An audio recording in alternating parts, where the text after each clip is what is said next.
I will call the November 30th meeting of the King County Districting meeting to order. I want to, on behalf of the committee, thank all of you for joining us today to provide public comment on the King County district boundaries that are set forth in the final districting map that was published last Tuesday. The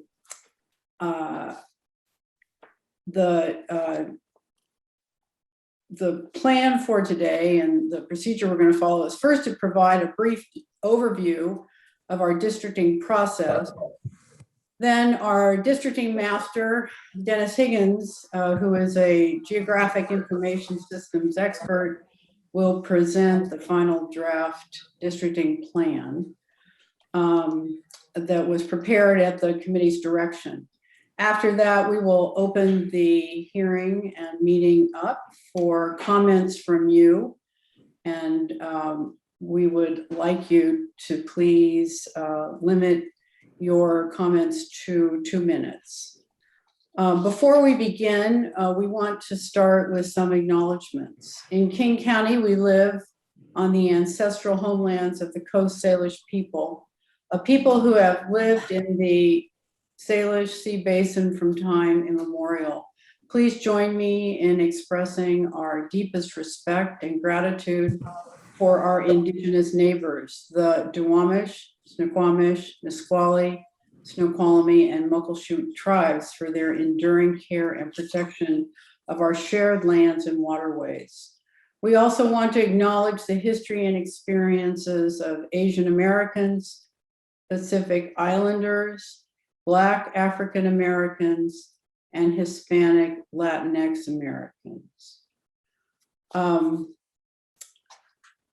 Erin, if you could please let the interpreters know if I need to slow down, just let me know. All right, thank you.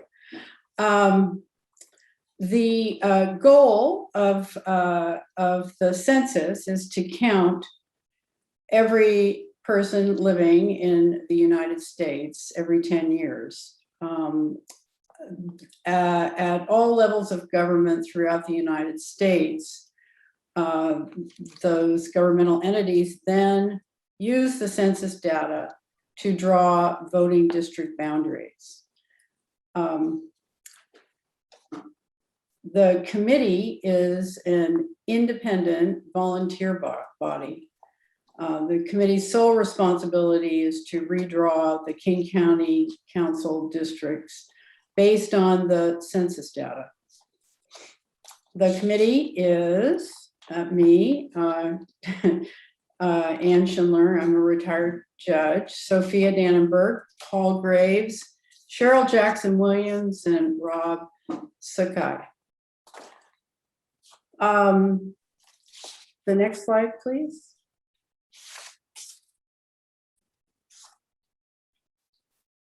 This is the legal criteria that we must follow in drawing district boundaries. The population must be the population for each district, which must be nearly equal in population as possible to each other.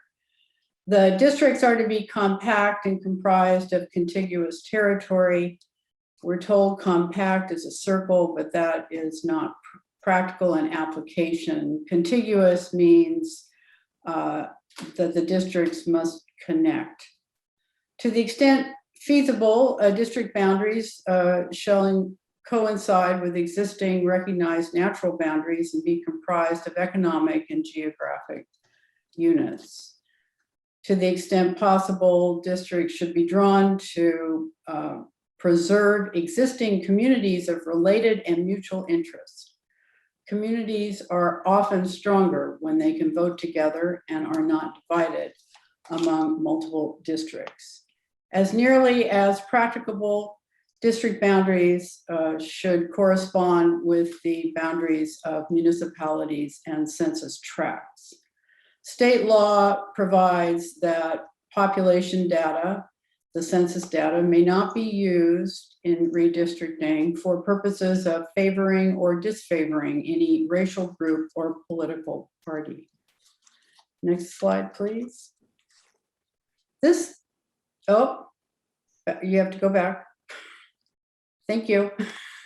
This slide is meant to show the growth in the King County Council districts between 2010 and 2020.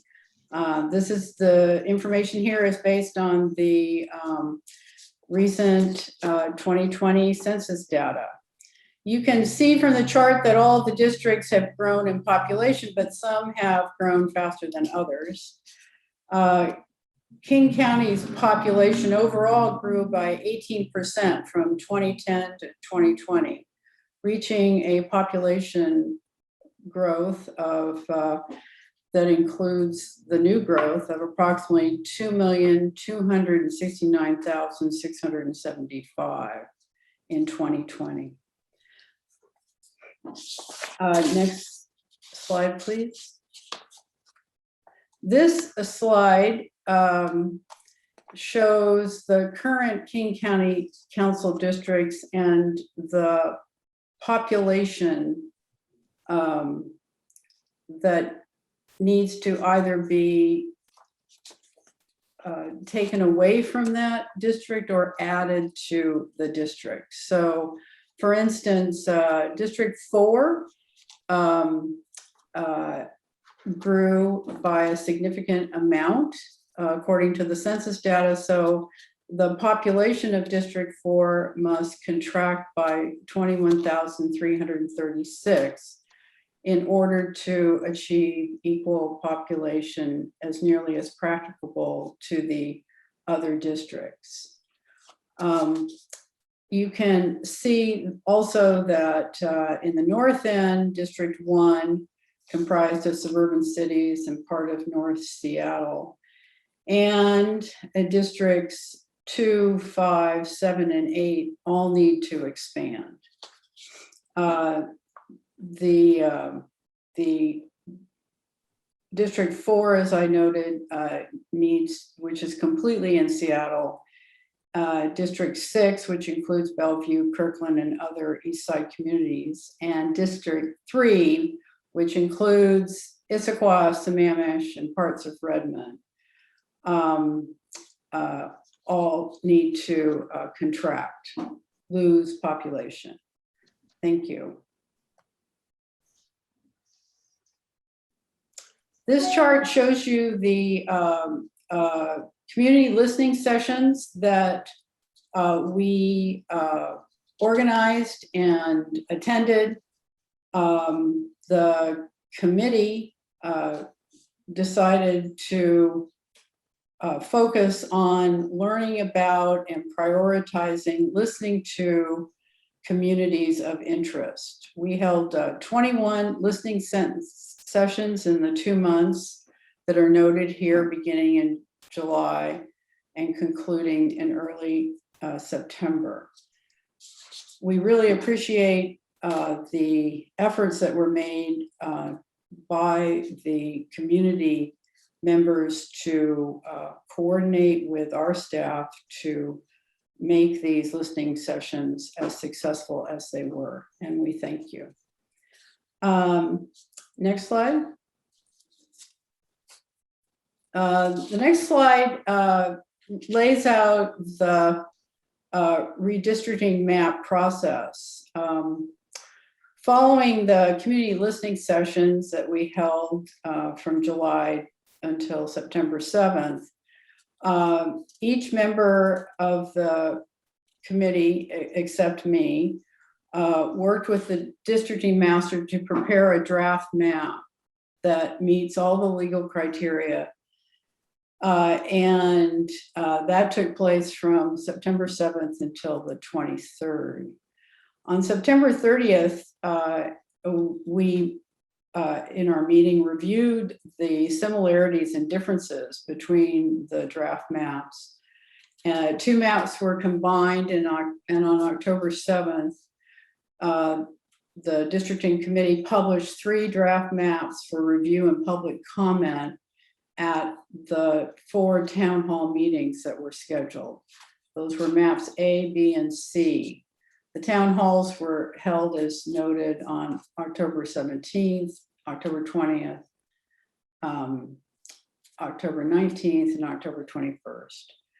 After the town hall meetings, the committee members drafted maps D and E. The committee then worked together to make decisions on district boundaries and develop one map. On November 18th, the committee agreed on the final direction to the districting master for preparation of a draft districting map. And that is the subject of today's meeting. The districting master published the draft redistricting plan map on November 23rd, and the map is available for you to review at the districting website, which is kingcounty.gov/districting. Today is the public hearing on that map, as noted. We have scheduled a special meeting for tomorrow, December 1st, to consider whether to direct the districting master to amend the districting map. For if the districting map is amended, it would be published for public comment. We will schedule either on December 7th or December 8th, a special meeting to adopt the districting master's redistricting plan. Next slide, please. Next is the presentation of the districting map. I would like to introduce the districting master, Dennis Higgins, to present the draft redistricting map. And then after Dennis has concluded, and he will spend time going through the map with you, then we will open up the meeting for your comments. Dennis? Thank you, Madam Chair, and thank you, commissioners, and thank you to everyone for attending today. As Chair Schindler just stated, my name is Dennis Higgins, the districting master for this biennial, districting process. I'm now going to share my screen and show you, take you on a tour of the districting master proposed districting plan. If Aaron, if you could just wave at me and let me acknowledge that you can see my screen. Great, thank you. What you're seeing here is a map of the western half of King County.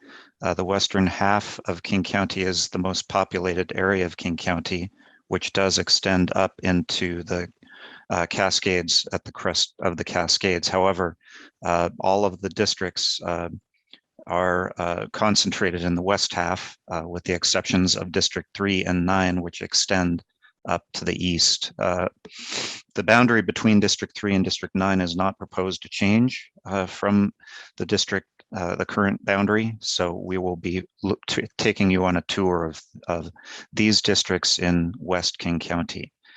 This is looking at all 9 districts in short, in the west half of King County. A couple preliminary items I would like to share. First is that District 8 includes Vashon Island in its entirety. I won't come back to that to discuss that. That is currently the case and remains the case. Also, Mercer Island is currently in District 6 and is proposed to remain in District 6. With those preliminaries, I will zoom in to District 1 and describe to you some of the decisions that the commissioners made in that area. District 1 is concentrated in the northwest part of King County. It does take in the northeast part of the city of Seattle, along with Shoreline, Lake Forest Park, Kenmore, Bothell, and portion of Kirkland. Let me begin with some of the changes that were made. First, the Holler Lake neighborhood, which was formerly in District 4, has been proposed to be moved into District 1. This is an area just west of I-5, south of 145th, around the Holler Lake area. Some other small changes in order to make the population balance. The Roosevelt Business District in its entirety is proposed to be moved into District 1. Formerly, it was split roughly along 65th. Now the entire business district is within District 1 in this proposal. Also, Magnuson Park has been proposed to be moved into District 2 from District 1. Other than that, the boundaries in North Seattle are quite similar to what they are today, moving around the north end of the lake to the north part of the east side in District 1. The most notable change here is that the north half of Woodinville, which was formerly in District 1, is no longer proposed to be in District 1. It is proposed to move to District 3, which therefore puts Woodinville in its entirety into District 3. There is a small portion of the city of Bothell at the city's request. The city of Bothell requested to be in 2 council districts, and so there is a small portion of Bothell that is within District 3. Otherwise, the King County portion of Bothell is entirely in District 1. And the final change of note in District 1 is that an additional area of North Kirkland has been brought into District 1 from District 6. I will now move to District 2. District 2 is a district as it currently exists, running along the western shore of Lake Washington from the U District all the way down to Skyway, and remains much in its current form with a few minor changes proposed by the commissioners, including, as I mentioned before, Magnuson Park moving into District 2. The East Lake and area remains in District 2. The current boundary between 4 and 2 through Wallingford and East Lake remains the same. There is a change in North Capitol Hill. The commissioners expressed a desire to bring as much of Capitol Hill into District 2 as possible, and there were population limits that didn't make it possible to go probably as far as the commissioners would have liked. In order to provide enough population for District 8, we had to stop at John Street. So the district boundary between 2 and 8 in this area is John Street. Other than that, the boundary continues the same with the additional exception of the Chinatown International District. The commissioners throughout the process expressed a very strong desire to unite Chinatown International District into one and only one council district, and that was done by taking the eastern portion and uniting it with the western portion. So that is entirely within District 8 at this point, not in District 2. Scrolling further down in District 2, the boundary was and is I-5 through this area. A very minor change to respect Seattle city limits in the Boeing Field area that affected 0 population. And then other than that, the boundary is exactly the same throughout the south end of District 2, including the Skyway area in that district. I will now scroll up and east to the 3rd district. Let me zoom out just a slight bit so you can see most of the 3rd, the west portion of the 3rd. As I mentioned before, in the Woodinville area, right where my cursor is, Woodinville was formerly split between District 3 and District 1. Under the plan, the entirety of the city of Woodinville is proposed to be in District 3.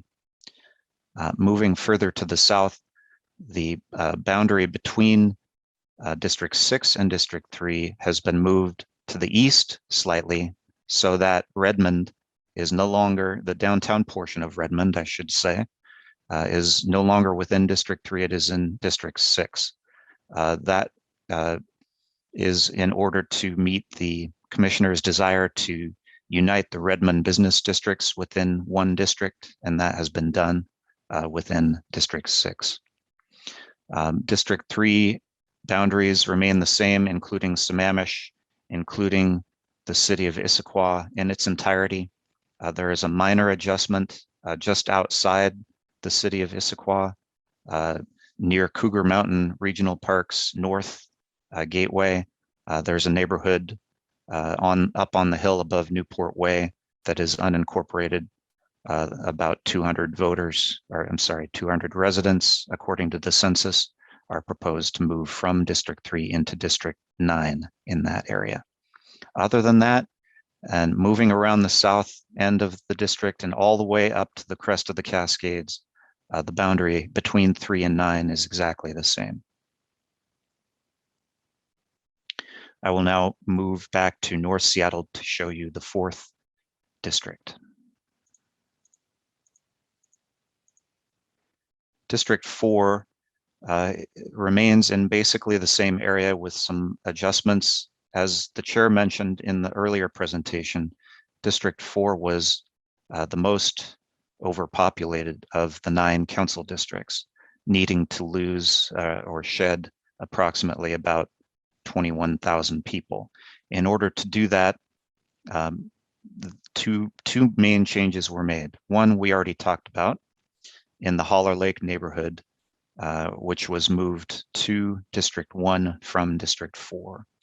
And the other main change to District 4 is in the downtown and Belltown area. The boundary between District 8 to the south and District 4 was formerly Madison Street through downtown. It is proposed in this plan to be Lenora Street, Lenora to Denny and back over to I-5. And those are the 2 changes proposed for District 4. I'll zoom out slightly and scroll down to South King County to show you District 5. District 5 was the topic of a great deal of discussion late in the process. The commissioners consistently expressed a desire to unite the smaller airport cities, first to keep each city in one and only one district, and second, if possible, to keep them all together in one council district. That proved not to be possible, at least not the second part of that. We have proposed to keep every city, Burien, SeaTac, and Normandy Park together in its entirety in one and only one district. And District 5 includes the entirety of the city of SeaTac, the entirety of the city of Normandy Park. The city of Burien, in order to keep it intact within one district, has been moved into District 8 in this proposal. And yes, this boundary, which is unusual and not compact according to other measures, but it is in fact the city of Burien and is a criteria for districting. So the boundary that you're seeing follows the city of Burien boundary around and until it meets the city of SeaTac, where it follows the city of SeaTac all the way to the north and then comes back to the city of Tukwila. The boundary for Tukwila also proved to be worthy of discussion amongst the commissioners. They expressed a desire, knowing that Tukwila needed to be split, to have the population roughly equal between between District 8 and District 5. And that was accomplished. Approximately 50-50, the population of Tukwila is split between 5 and 8. The boundary between Renton and Skyway remains at the Renton city limits. In order to balance populations, 5 did need to acquire some population. That was done mostly in the Renton Highlands. The area of the Renton Highlands that is south of Sunset and 12th and west of Union Street is proposed to be brought into District 5.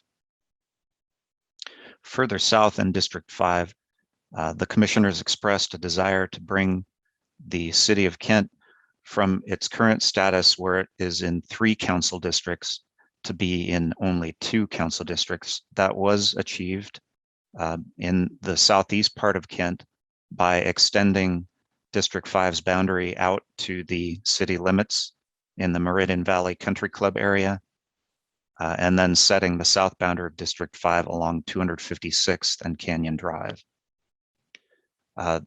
District 5 does lose the Scenic Hill neighborhood near downtown Kent, along with some areas along Auburn Way North and Central in this very southernmost part of Kent.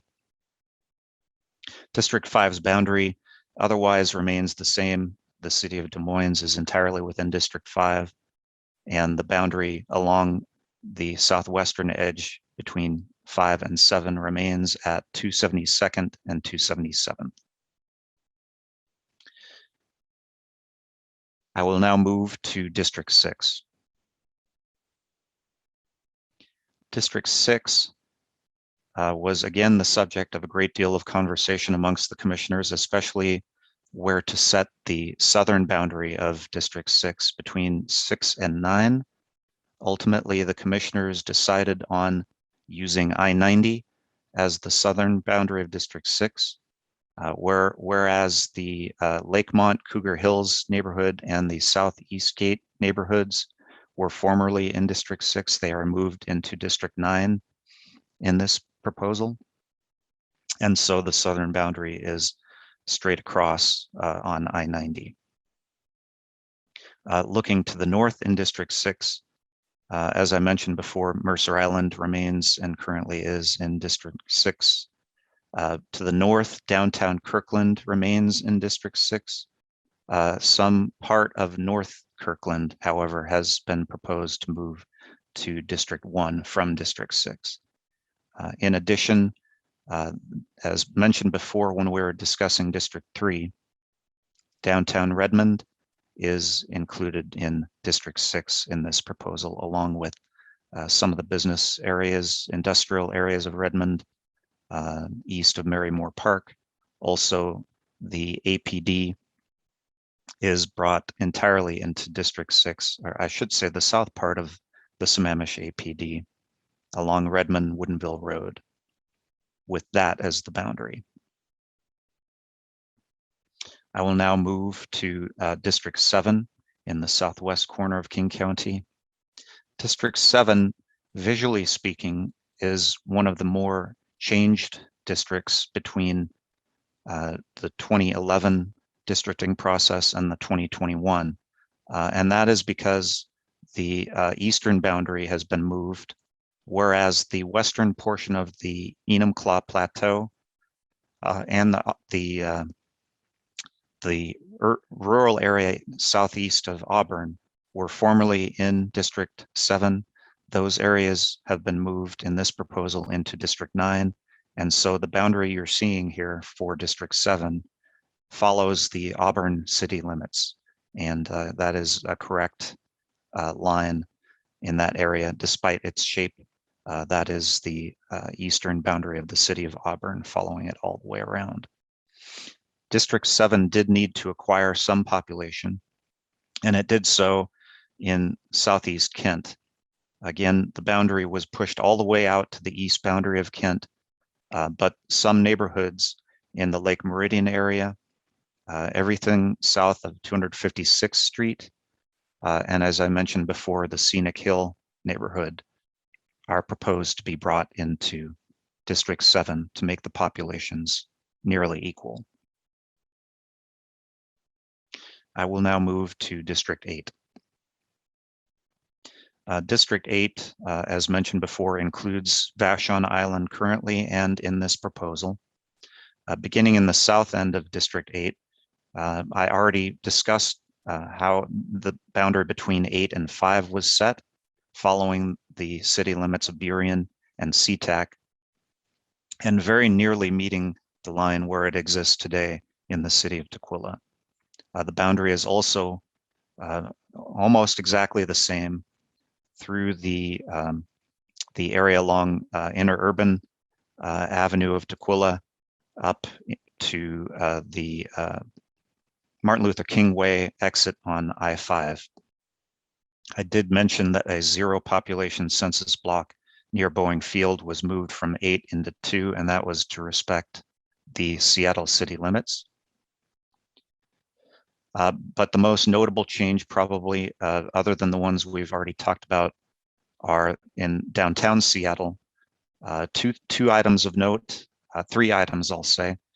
The Chinatown International District, as we discussed much earlier, is proposed to be entirely within District 8. That's this area right here. As much of Capitol Hill as could be done given the population balance needs was moved from District 8 into District 2. And then in order again to balance the population between District 8 and District 4, the boundary between 8 and 4 was moved northward from Madison to Lenora. And the final district, District 9, let me zoom out, is one of the larger districts, taking in the southeast portion of the county. And you're seeing it in this portion of my screen. I mentioned the setting of the boundary between District 6 and District 9 was placed at I-90. Other changes of note are the area of the Renton Highlands that was brought from District 9 into District 5 in order to provide District 5 a balanced population. And the major visual change, but actually not a great population change because it is quite a rural area, is the area of the Western Enumclaw Plateau, which has been proposed to be moved from District 7 into District 9. That includes the area west of Enumclaw. It also includes the area southeast of Auburn and Kent and south of the city of Covington. As the commissioners instructed throughout, all the smaller cities in District 9 have been kept together in their entirety: Covington, Maple Valley, Black Diamond, and Enumclaw.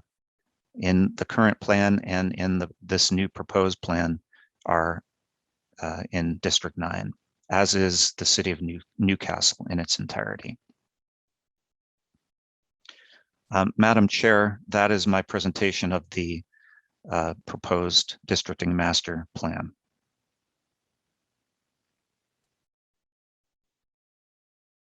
Thank you, Dennis. Thank you very much. That was an excellent presentation. We will now open the meeting up for public comment. Before we do so, I would just like to quickly go through the procedure for public comment. When you are called on, could you please state your name for the record before providing comment? Comment is limited to 2 minutes and must address only matters relating to the draft redistricting plan for King County. Comment may not be used for purposes of assisting a campaign for election or any person to any office or for the promotion of or opposition to any ballot proposition, and must not include obscene speech. If a speaker does not abide by these restrictions, the speaker will be required to exit the virtual meeting.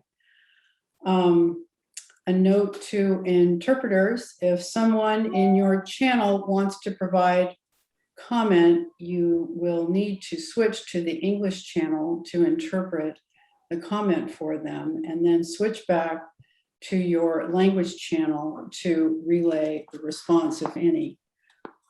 Staff will help me in identifying who has raised their hand and wishes to comment, and then we will call on you. Thank you.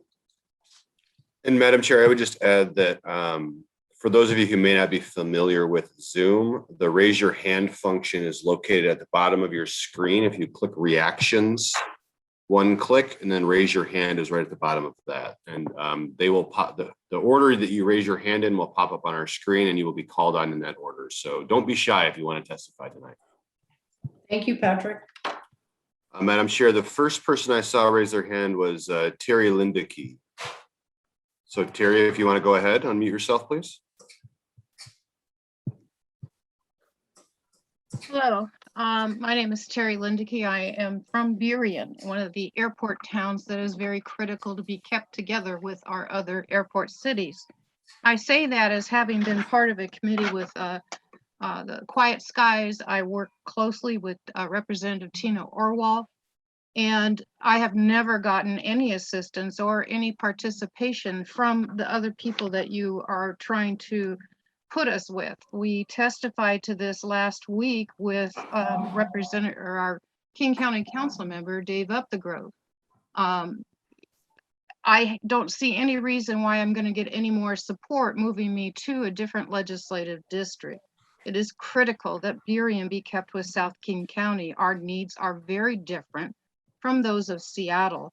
As much as I have friends and was born in West Seattle, we don't get representation from them. They have no issue with it. It's more the cities around the airport and those south of it that have been participants in that. I could go on all day for that, but the fact that you did not listen to our elected representative or any of our other speakers for that. In fact, you had a member of your committee that was very rude and had mentioned very harsh remarks about the part of Burien she didn't like, and it didn't matter.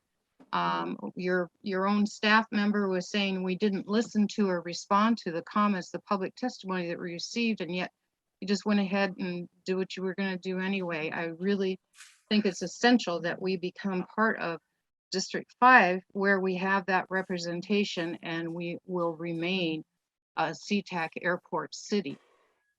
Thank you. Thank you very much. So Madam Chair, I don't see any other hands up, but I imagine there are some people who would like to testify. So if you would like to testify tonight, please raise your hand.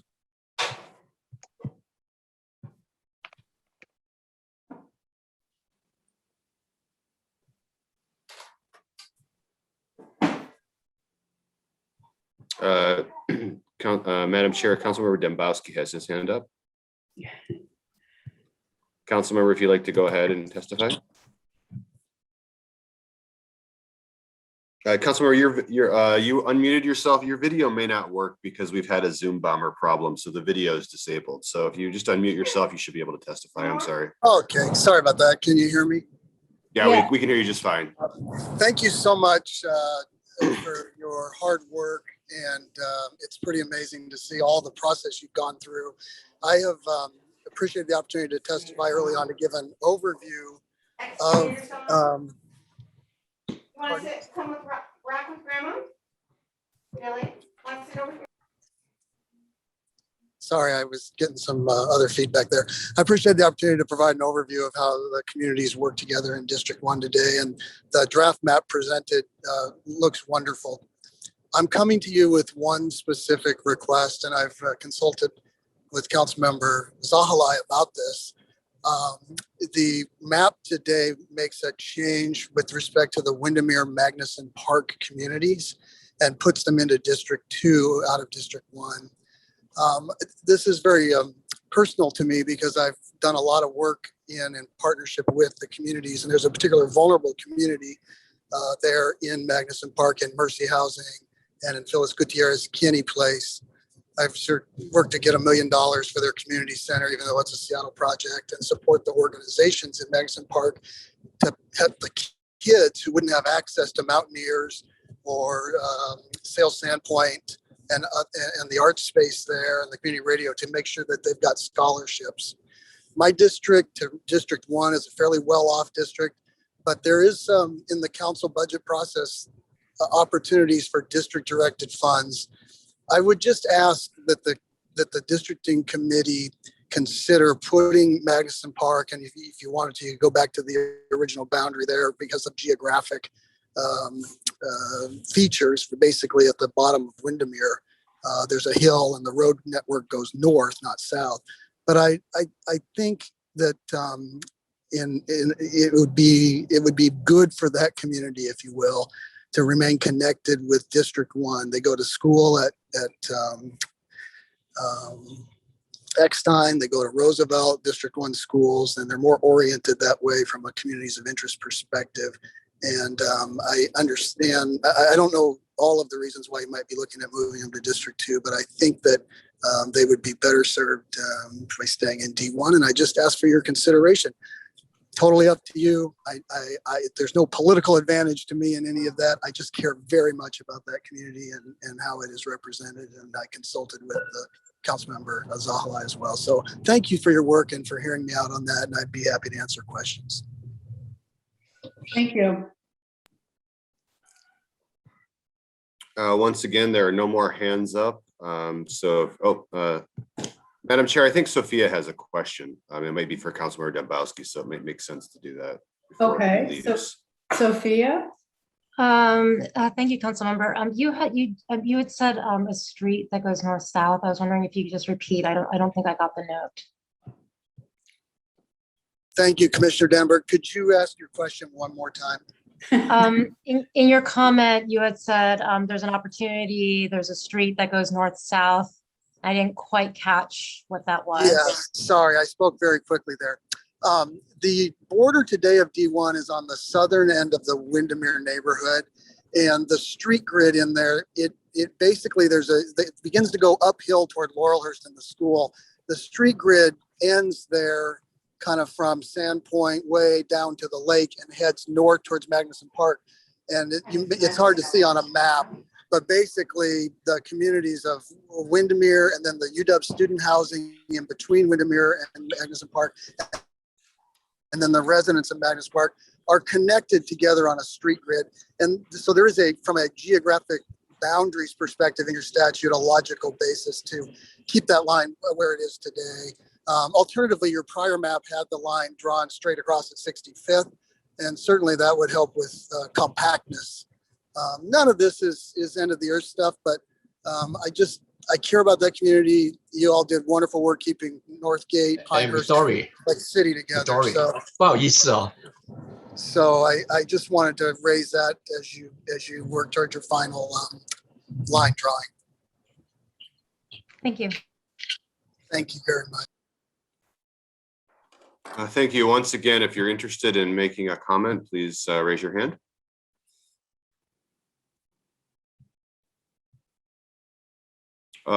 Francis, did you want to make a comment? I saw some chatter that you may want to make a comment. So I'm going to ask you if you would like to unmute here. Oops. Go ahead and comment if you would like to, Francis.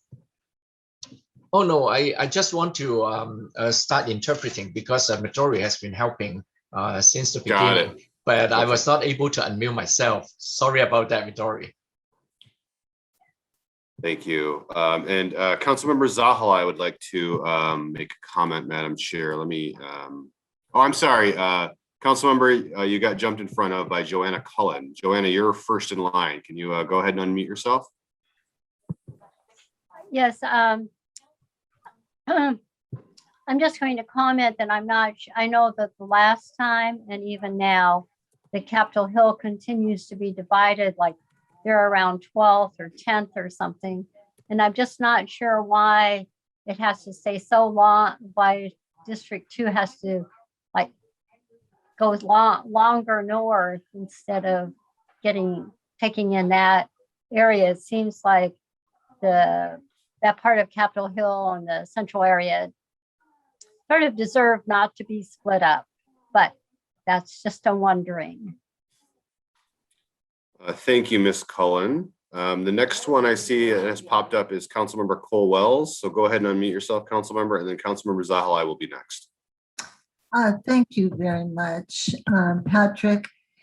I'd like to express my appreciation right away to the districting committee. I think you've done a phenomenal job, an enormous task that was set out to you right at the beginning by the council. I have a question about District 4 boundaries. Not surprisingly, that's the district I represent. And I know that we had to shed the most as it was put, 21,000 or so residents. And I'm wondering about the corresponding amounts of residents in the far northeastern part around Howler Lake and to the west around Bitter Lake. District 4 would lose Howler Lake, but retain the Bitter Lake area. And vis-a-vis what the situation is for the south border boundary of District 4's, it would be, that would go, I think, to Lenora from Denny, so that the north part of Belltown would be retained. However, part of Belltown and north downtown, the retail area would be lost to the 8th district. And I'm wondering if it would be possible to consider keeping the boundary, the south boundary to Madison or maybe a little bit further north, and then cutting off the district at the north end where across from the south portion of Howler Lake and Bitter Lake.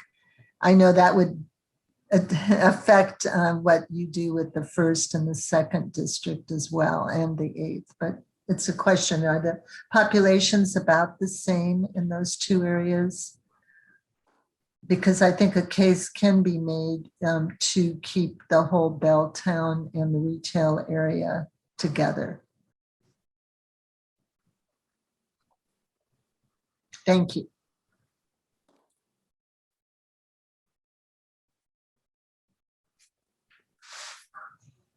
Thank you.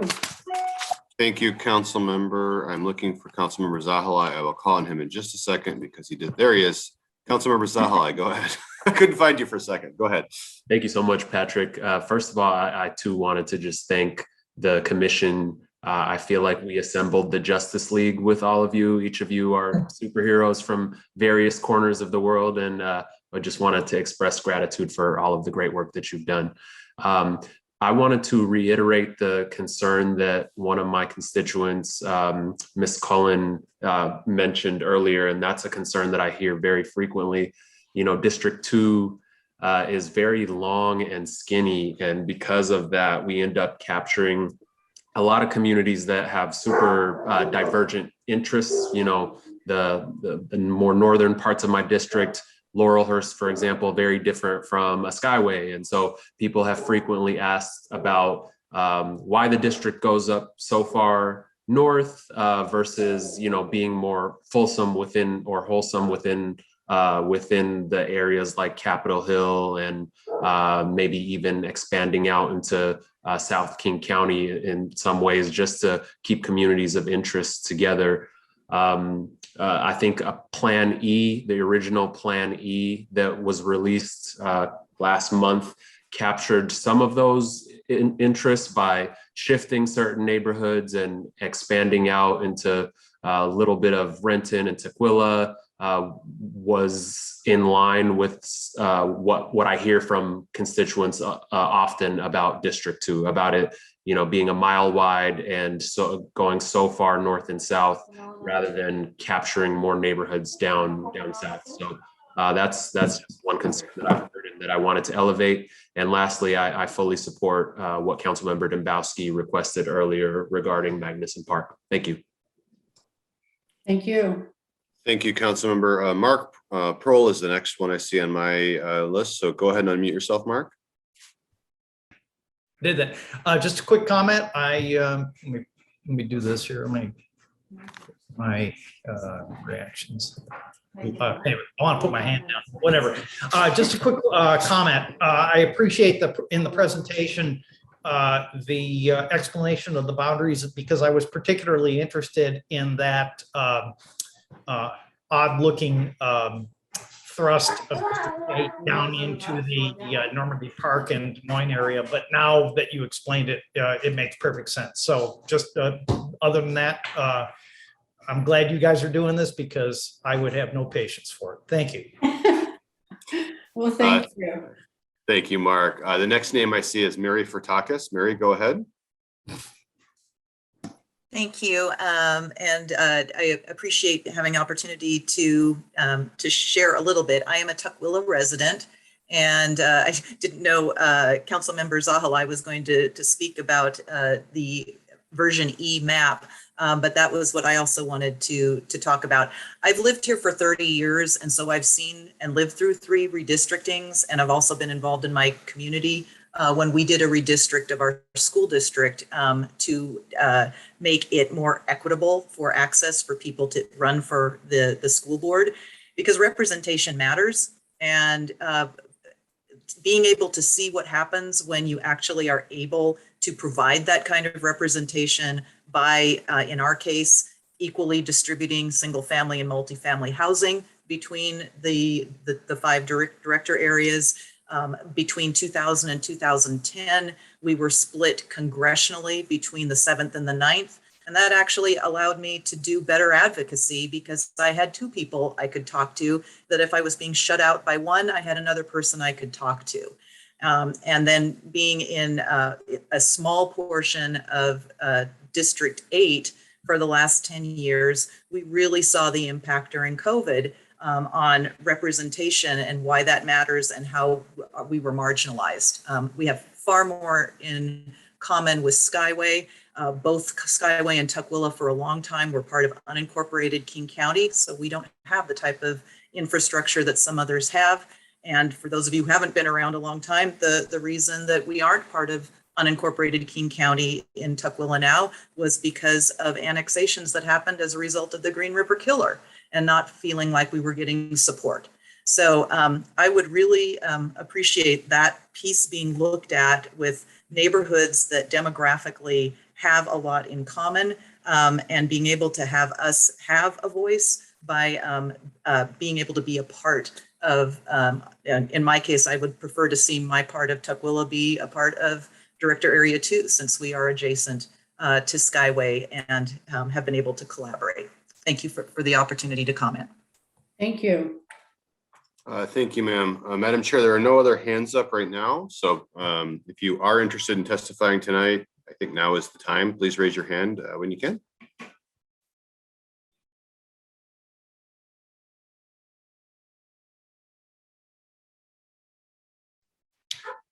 I'm not seeing any more hands, Madam Chair. Oh, I see Committee Member Dannenberg has her hand up. Would you like to testify, Committee Member Dannenberg? I do not. I was wondering if Councilmember Zahalai is still on. Of course, I'm like, as long as we've got time. I wanted a clarification. I just needed to, I actually just pulled up the old Plan E. I'm sorry, not old, but our former draft Plan E. And I'm trying to, I guess, I think we've had this conversation that there's a little bit of difficulty when there's a general reference to a prior map, because we're not really sure what aspect of the map specifically is being referenced. And so I just wanted to get a little clarification because, for example, Windermere and Magnuson Park being currently in the current final draft plan, the one that the districting master just presented.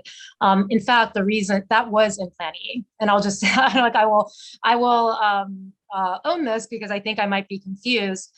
Plan E, which is not the one that I helped to create, moved Windermere and Magnuson Park into District 2. When we were having our final meeting, I sort of recalled that and some reasons for that. And so when we kind of were looking for population, I went, oh, how about that thing out of Plan E? So there's sort of this general reference to having Plan E, but clearly it's not that aspect of it. So because in the same testimony as we was saying that maybe there's some concern. So I guess I maybe would a little bit more clarification as to what aspects might help the discussion. I think that we're going to have tomorrow, and I don't know if anyone. I mean, I open it up to anybody who's in that district who wishes to comment. It might be helpful. Yes, I can respond. Thank you so much for those thoughts, Commissioner. I was probably taking a bunch of different ideas a la carte from different places. So the aspects of Plan E that I described were, I think it jutted out some into Renton and Tukwila, and that definitely addressed a need and a desire that I have heard consistently from residents in South Seattle and Skyway to be grouped more with communities similar to them. So that aspect of it, and if population is needed, I would definitely be supportive of what Councilmember Dombowski, for example, requested, which is to take certain neighborhoods like Magnuson Park area back into District 1 if population is needed. So that's the aspect of Plan E that I was describing, which is just to group Skyway and South Seattle with other similar communities. Okay, yes, that makes sense. Thank you so much.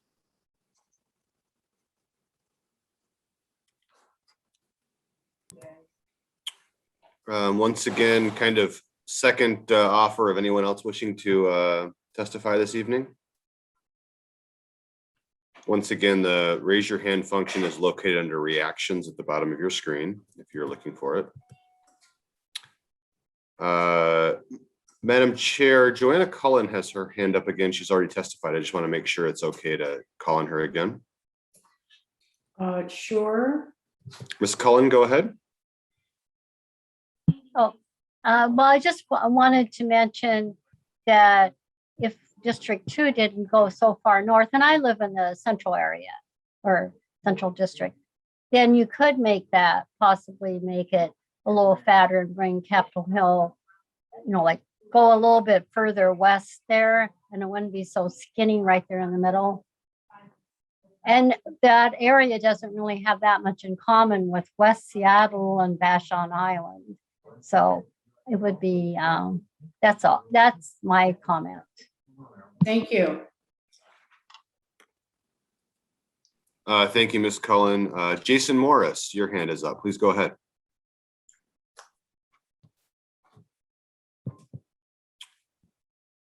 Jason, you can unmute yourself. There you go. Thank you. Sure. Yes. My name is Jason Morris. I'm in the District 4 area, and I heard the boundaries, the south boundary of Belltown. I believe Councilmember Jeannie Colwell's mentioned about the south boundary, and I'm aligned and agree with her that southern boundary should be maintained versus moving it and changing the Belltown area, because that's an important area down there. And I just wanted to add that to the record. Thanks. Thank you. Patrick, anybody else? I do not see anyone else, Madam Chair. Once again, if you're interested in testifying, please raise your hand. Not seeing anyone else, Madam Chair. All right. That then concludes the public comment on the final draft redistricting map plan. I want to thank everyone for joining us, and we very much appreciated your thoughtful comments. The committee has worked hard to take into account state law and the requirements of the charter and the community input in developing the draft redistricting plan. So we appreciate the time that you have taken to provide us with input on that plan. We hope you will stay informed on the committee's work by visiting our website, and we have it up on the screen, districting@kingcounty.gov and www.kingcounty.gov/districting. That concludes that item on the agenda. Before we adjourn, I would like to call on the committee members to discuss whether there's a majority of you who wish to give direction to Dennis to prepare presentations or options for the meeting tomorrow.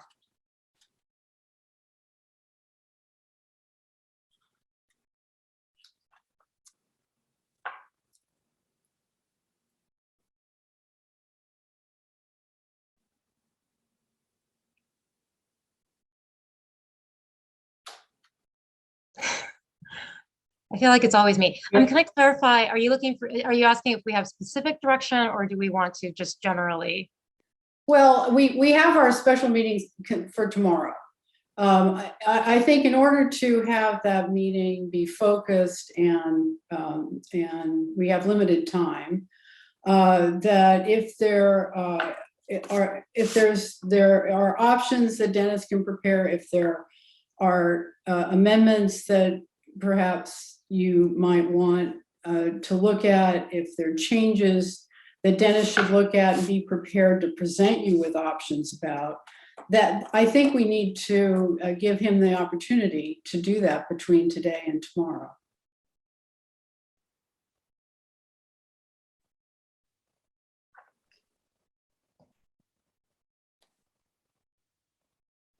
Yes, no? I mean, I can start giving thoughts, but I haven't quite worked it out yet. Okay. But I I'd welcome thoughts from the others. Otherwise, I can just start babbling off my thoughts as I always have them. I'm always, sketching on the side here. Well, I think it would have to be specific direction related to specific areas to look at. It is specific. Because it is specific. And because we all know one change can affect, as you've characterized it, the cascading changes to all the other districts. And so analyzing and looking at what's feasible is what Dennis can certainly do in preparation for tomorrow. But okay, Sophia, I don't want to put you on the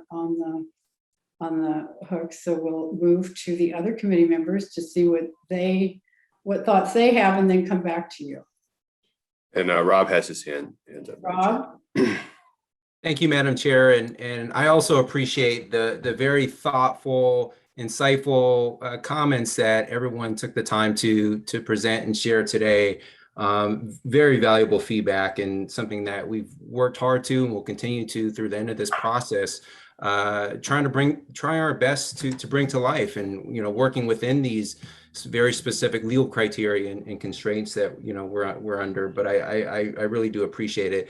I sort of like Sophia, I have some initial reactions, but would love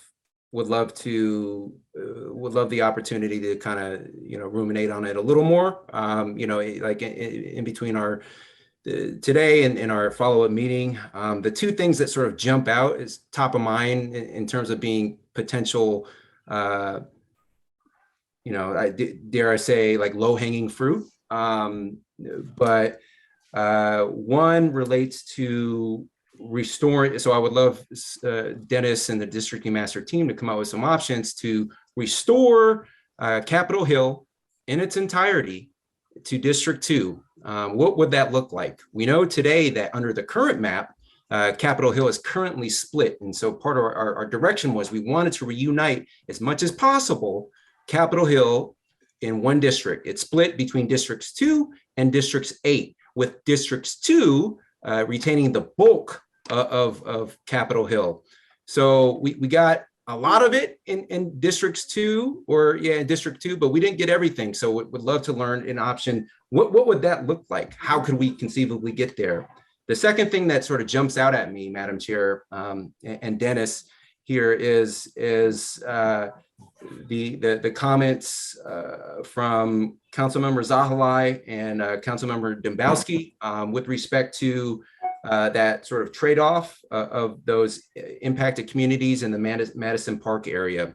Would love to see, I don't know, that strikes me as something that seems like very Magnuson, not Madison. Magnuson, excuse me. Yes, Magnuson Park.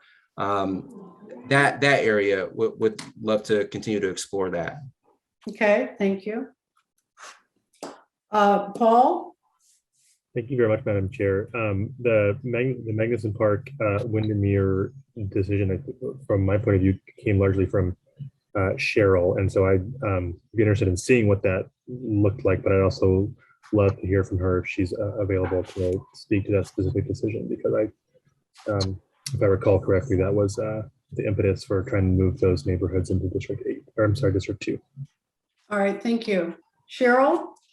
Madam Chair, we don't think we have Cheryl here this evening. Okay. So I think something maybe came up, but we can email her and let her know that to be prepared to speak to it tomorrow. And I think I'll let Dennis confirm, but I think he and his team have heard that there's interest in looking at what it would involve to accommodate that change. And so I think then Cheryl can talk to it. Okay, and back to Sophia. Yeah. So I guess, I mean, I'll do the thinking out loud. So I think there's, again, because of the cascade effect, look, I think there's sort of a couple of options, and I can say that I think that what we're going to have to make a decision on as a committee, I think we've got really good, there's sort of good luck where sort of areas where there's not a lot of conflicting opinions, but I think that the areas where we are going to get, it's going to become a little tight, and quite frankly, I think that we're going to end up in a compromise, or we're going to, or something very similar. I actually feel like our district master probably hearing today's comments, drew something very close to the compromise.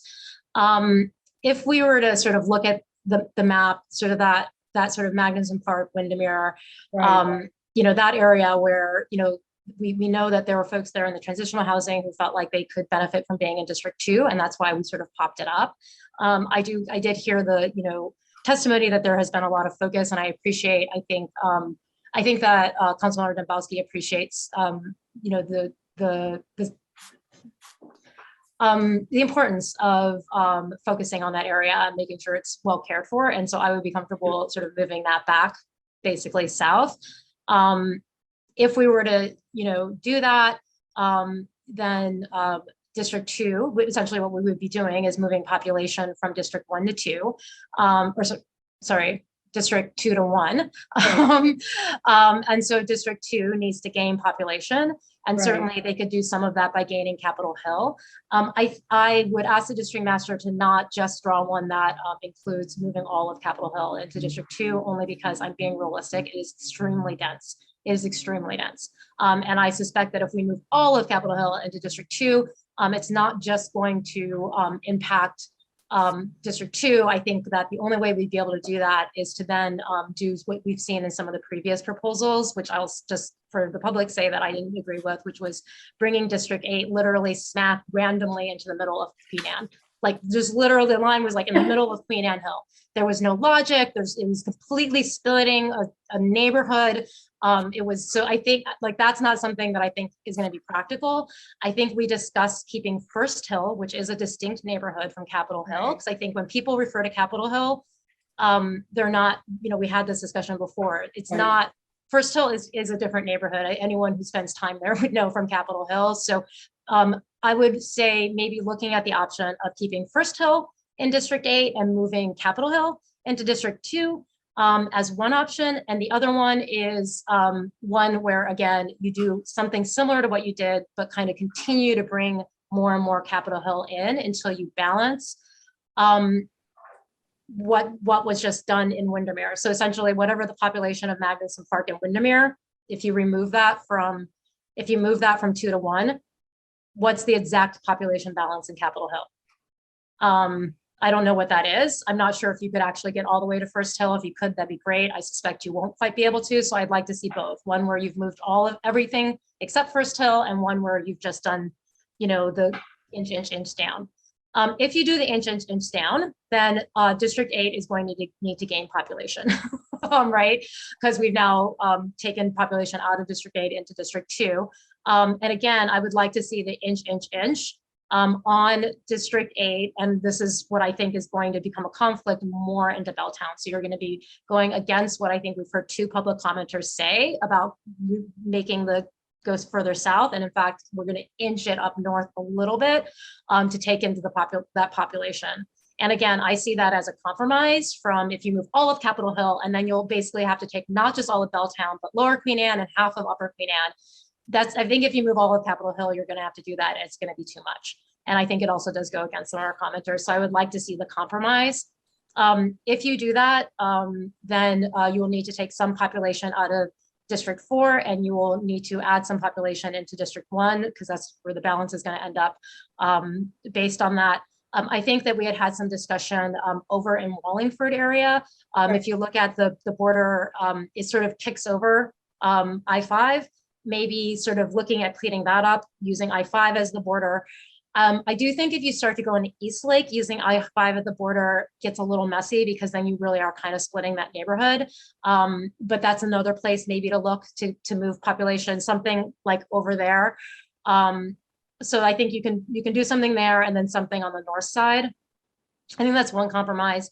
Then again, I think that we can look at changing the south side. So again, I think if we move all of Capitol Hill into District 8, or sorry, out of District 8, then I would like to see, rather than increasing the border of District, then for me, if we were to do that, I basically wouldn't want us to do, essentially, I've already said it, I'm not going to agree to moving the line randomly into Queen Anne. District 8 can expand on the south side instead. Now, I will say, just for the public, the reason why we haven't done that is if you take Capitol Hill out of District 8 and you add population to District 8 from the south side, you're going to be doing a couple of things. You're going to be adding those airport cities that we're talking about who said they don't want to be in District 8. We'll be putting them in District 8.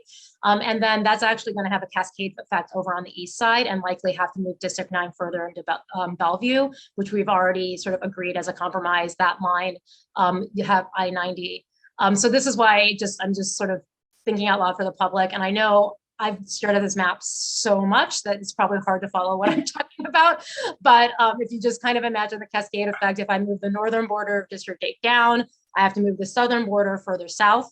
So those airport towns, SeaTac, Normandy Park, they're going to have to go, more of them will have to go into District 8. That then kicks over all the way around to Renton. Renton then, goes, we need to get more of Renton into District 5, something like that. And then that means that District 9 needs more population. And then we need to take more of Bellevue into District 9.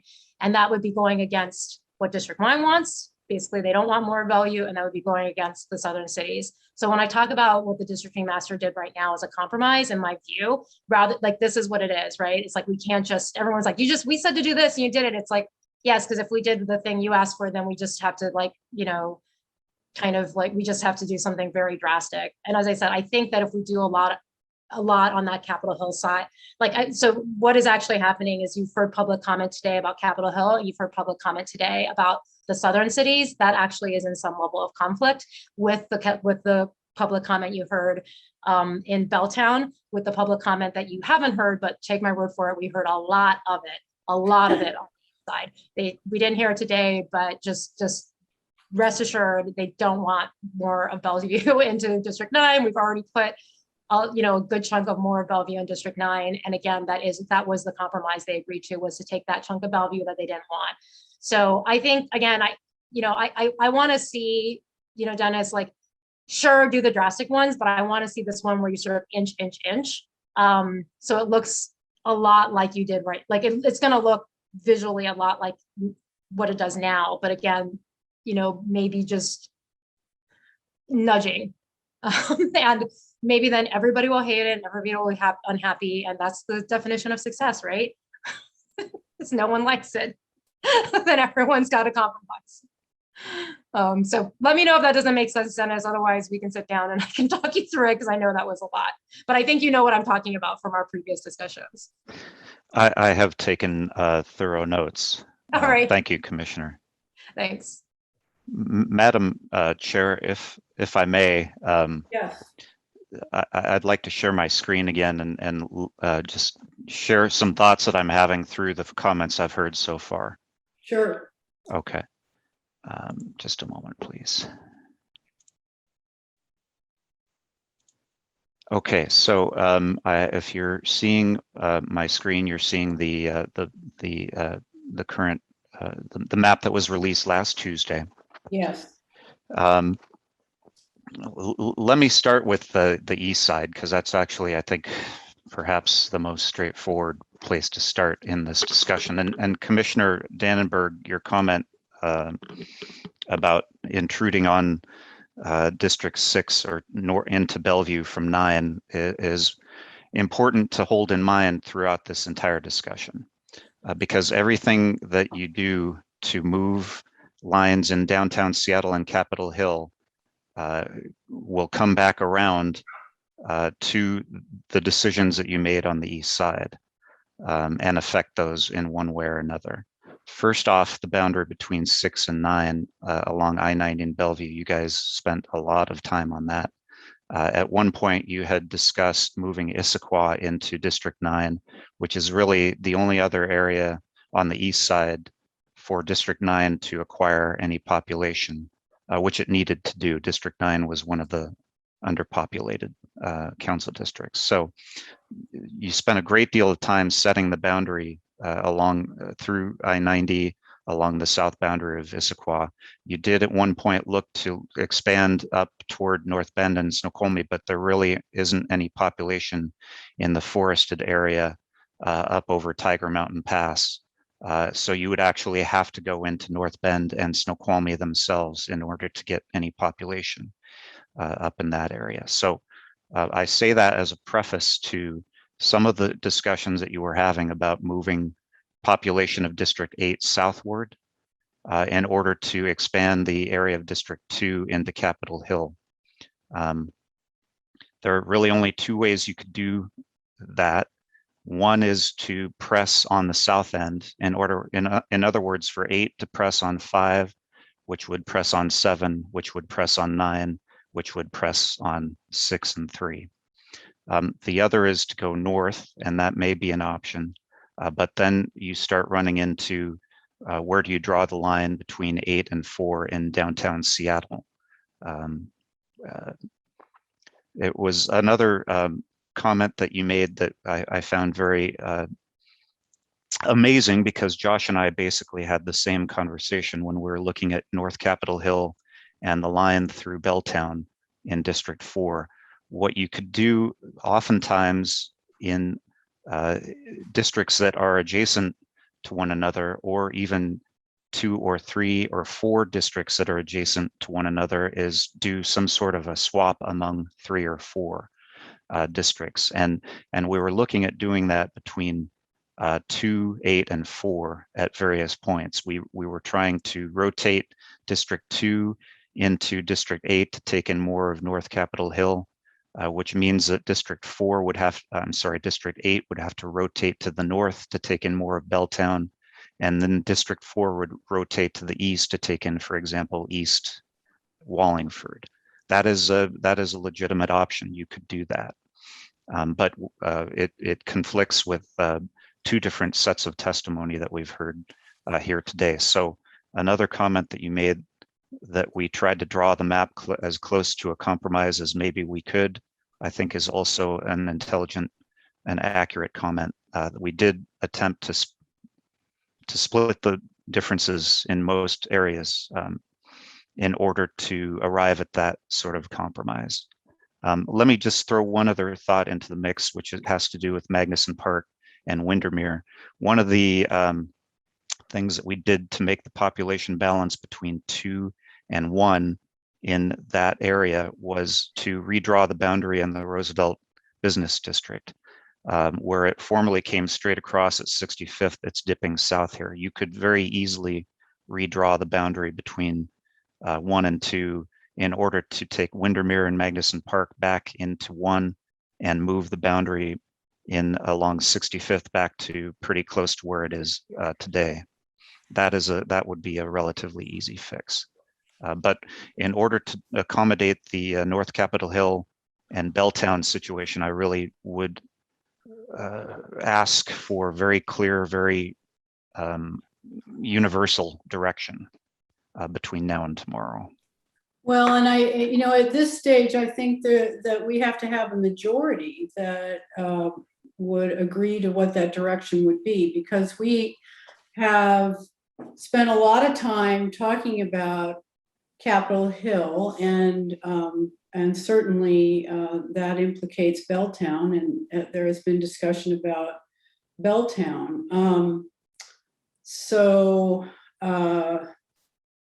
My understanding is the reason that the line is drawn where it is now is because of the need to gain population for District 8, because of the desire to have the southern boundary of District 8 where it is. That's exactly correct, Madam Chair. That's exactly correct. And we spent, as previously mentioned, we spent a lot of time trying to reconcile the statutory factors in the population related to District 8, District 5, and District 7. And I think that any decisions that would relate to the southern boundary would have to implicate not only 5 and 7, but as Dennis said, you then have the cascading effect of 9 and 6, which we've also spent a fair amount of time on. So, Madam Chair, if I can interrupt, Paul's had his hand up for a few minutes, so I didn't want to miss. Oh, I didn't see it. Thank you. That's okay. Paul? Thank you very much. I was actually going to suggest what Dennis suggested, which is that 1-2 swap along 65th. And then maybe if we do it that way, it's at least an easy answer for the Windermere and Magnuson Park areas. And then just like if we could do that, then the Capitol Hill Belltown discussion could sort of be its own discussion. But again, even with I'll say even with the if that is an easy swap and one that the majority of the commission wants to go with on the 1 and 2 swap, I still would want to hear from Cheryl probably tomorrow, largely because it was her. She talked several times about wanting to include Magnuson Park and the transitional housing there too. Right. Okay, so Sophia, do you agree with giving direction to Dennis to look at the swap between District 1 and District 2? Subject to Cheryl weighing in tomorrow, but just Dennis presenting it and showing it to us tomorrow.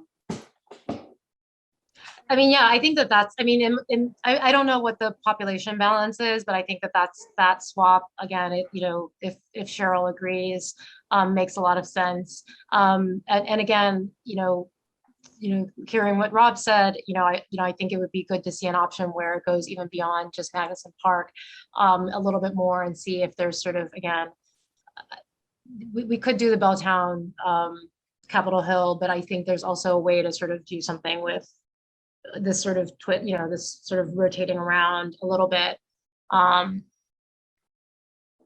Okay. All right. So Rob, I think Paul and Sophia, subject to Cheryl's reviewing and weighing in, agree to give direction to Dennis to look at trying to, I guess, shorthand, make the swap between 1 and 2.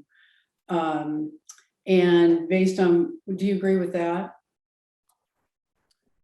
Yes, Madam Chair, I 100% agree with that. Yeah, Cheryl is definitely a critical stakeholder in this. I don't know how we can, decide that swap without her specific input. Right. So then we'll do that tomorrow. So then Dennis will present that tomorrow, if that's okay. Yeah, no, it makes perfect sense. And then also, I'll just note, like, Sophia shared a lot of great tidbits of knowledge earlier, which I agree with.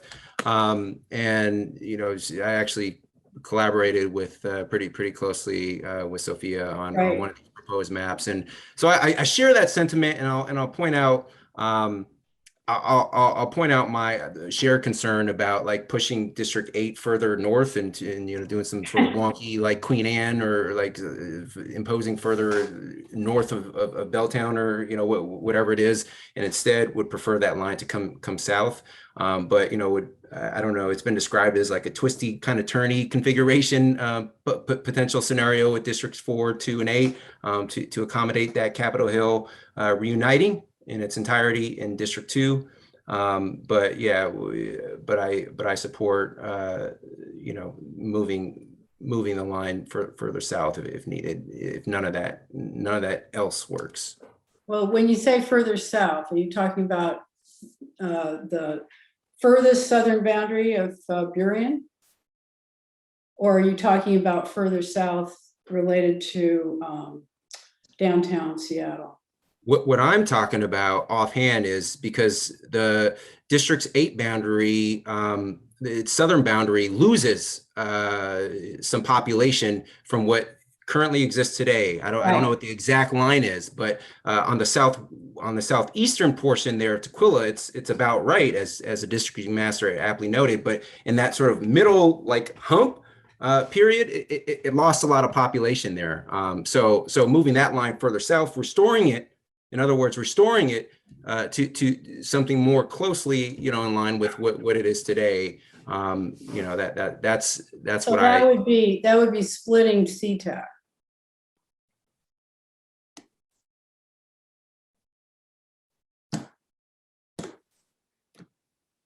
Is that correct?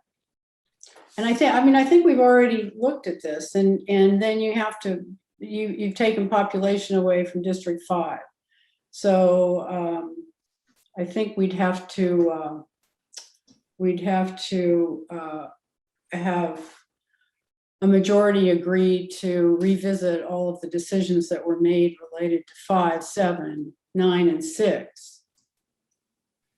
So I don't know if that is the case, but yeah, in any event, I've shared my piece. I think there's a solution way forward, and I think that look forward to seeing some of those options tomorrow. Well, yeah, but we don't have much time, so we need to be very specific. And so, as I understand it, one option would be to look at what Dennis and Josh were talking about related to somehow twisting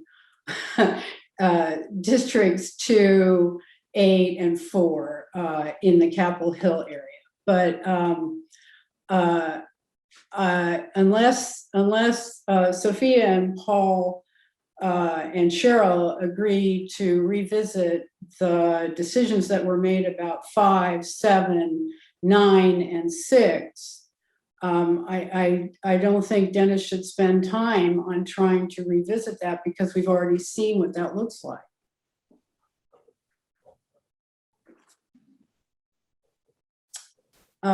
Sophia, do you agree or disagree?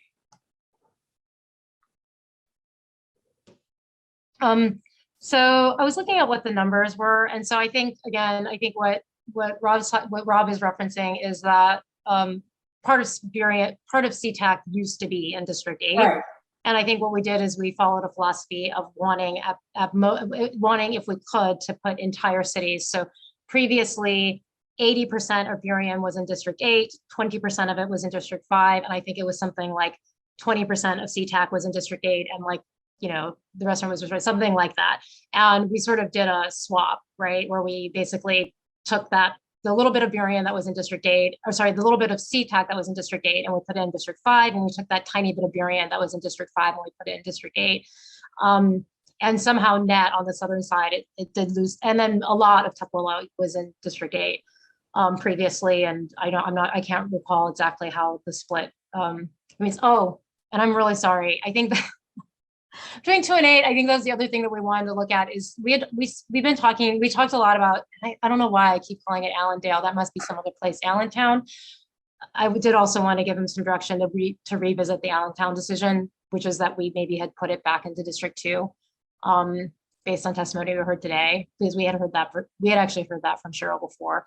And I don't know what if you put that then takes population out of 8 and you need to add 8. So I think that I'm not sure how that's going to affect other things, but Yeah, I think, again, I don't know what the populations are. As I said, if there's a way to do a compromise,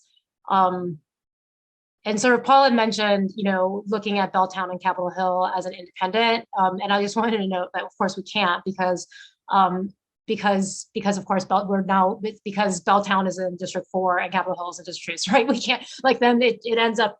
I think that, as I said, if we try to, and I keep doing this thing with my hand where I'm saying we're sort of rotating around, right? The lake.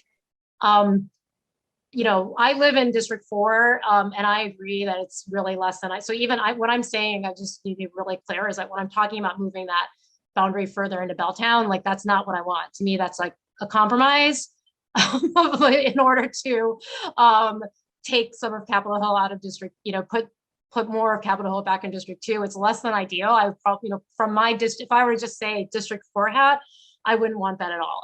My District 4 hat says, leave it as it is right now as drawn. That's already a compromise enough. But again, if we look at this rotation around the lake, to me, that's maybe we can do some small changes without going, making this sort of ridiculous thing into Queen Anne, and then without affecting the east side. So the reason why I'm trying to do, like, when I was sort of giving direction and I was saying there's this sort of 1, 2, 8, 4 where I'm moving, the whole point was to not touch the east side if we could. Because I think we can do that, and not, because I think we kind of, as I said, I feel like we've gotten this compromise on the east side. And unfortunately, I just don't know if there's anything else we can do. I don't think we're going to agree to split Issaquah or go into Issaquah. The I-90 Bellevue border was, I don't know if there's anything else we can grab. I think there was 1,000 people over in that unincorporated area over in I-90. The part of the 9-3 border, the one that's not the Palouse Cascades Trail. This part that's the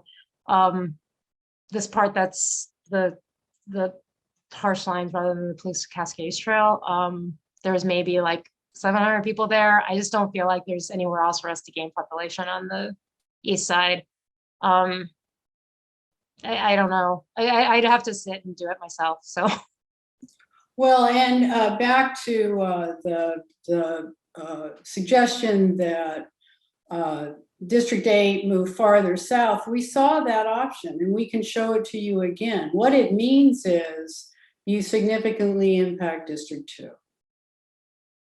So I can meet with the districting master, but we've already talked about that. I think the swap between 1 and 2, subject to Cheryl's review and consideration, is something that we should look at for tomorrow.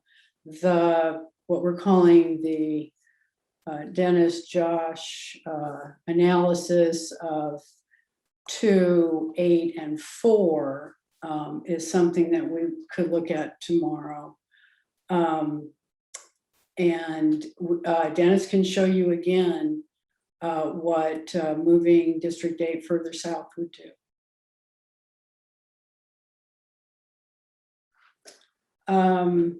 Is there any other direction or options that we need to discuss before our meeting tomorrow? Because the meeting tomorrow, we need to decide whether we are going to amend this map. That would be by a vote. And then we need to give Dennis the time to then publish it the next day.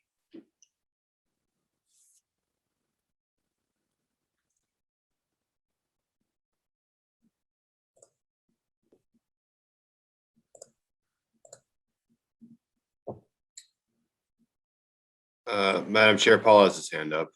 Okay, good that all I can see is the map and your name. Thank you. Well, thank you very much, Madam Chair. I mean, I'll just say I'd be interested in at least seeing a proposal that does a swap in 1 and 2 for Windermere and Magnuson Park.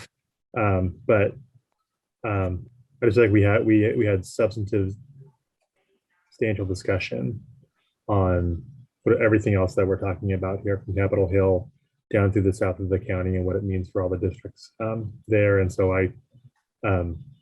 I'd be willing to entertain maybe that little swap there on 1 and 2, but for my vote, I'd prefer to keep the rest of the compromises as we spend a lot of time hashing them out.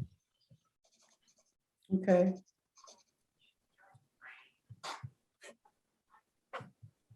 All right. Anything else before we adjourn?